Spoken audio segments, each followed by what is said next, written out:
We begin our story in a small town near the crossroads of the Atlantic and the Mediterranean. The movie opens in Aveiro, Portugal, a coastal town where 400 years ago, fishing fleets first set out across the Atlantic. These fertile waters have fed generations. By the end of the 20th century, the Atlantic fishing grounds, which had once yielded a huge cod catch, were in collapse. Fishermen were catching cod faster than the fish could reproduce. A sad reality that filmmakers Hal and Marilyn Weiner discover in Aveiro, where large fishing boats rust in ghostly harbors. One day we went out with a cod fisherman, and they were dragging for hours and hours and hours, and they pulled up their net, and the cameras were rolling, and there was nothing. There was nothing. And it's not just a loss of the culture, but it's also a connection to the fishing way of life that is being lost. About 70 miles off the coast of Key West, Florida. The documentary portrays the Dry Tortugas Ecological Reserve off the coast of Florida as one ray of hope.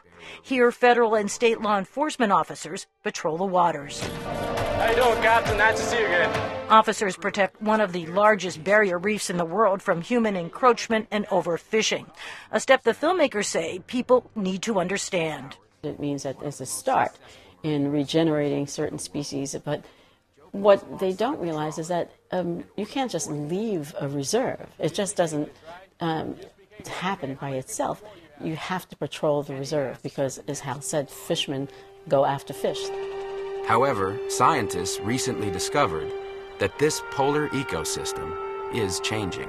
The cinematic journey heads north to meet a research expedition in Greenland. The Arctic scientists are studying the impact of global climate change. They calculate that glacier ice is moving quickly, brought on by warmer temperatures. Many scientists say an accelerated collapse of the ice sheet would eventually raise ocean levels in low-lying coastal areas like Bangladesh. So think about what will happen if 60, 70 million people are displaced permanently because of sea level rise. But the documentary is a call to action. It says that people applying the right policies can address many of the ocean's looming problems. Everything changed when local officials created the Gladden Spit Marine Reserve. A coastal reserve in Belize now protects the ecosystem and employs former fishermen and a new industry, ecotourism. If you just modify behavior a little bit and give the fish a chance, there's a huge payback. You can make a huge difference. That message resonated with moviegoers at the Environmental Film Festival in Washington, who saw a sneak preview. I think a film like this can make a difference by raising people's awareness of not only the problems that are out there, because a lot of films are gloom and doom, but solutions that are out there. And people just don't know, and unless they're educated, they can't make decisions.